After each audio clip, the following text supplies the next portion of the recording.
How to reduce your WhatsApp storage. Hello everyone and welcome to the channel once again. Today I'll be showing you some simple steps via which you can reduce your WhatsApp storage. So without any further ado, let's get started with the video. After opening your WhatsApp application, select the three vertical dots on the top right corner and press the settings option. This menu will open up and then select the storage and data option.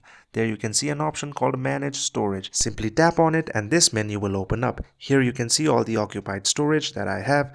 And in order to manage that, all you have to do is select all the chats and simply delete all the unnecessary files over there. To delete it, you have to long press and then select the delete option. Here you can see, long press it and then select the delete option. And as you can see on the screen over here, it went from 882 MB to 881 MB after deleting those two files. You can delete all the unnecessary files that you have and your storage will go down. And there you go. That is how you reduce your WhatsApp storage. If you'd like to see more content like this, please consider subscribing to the channel.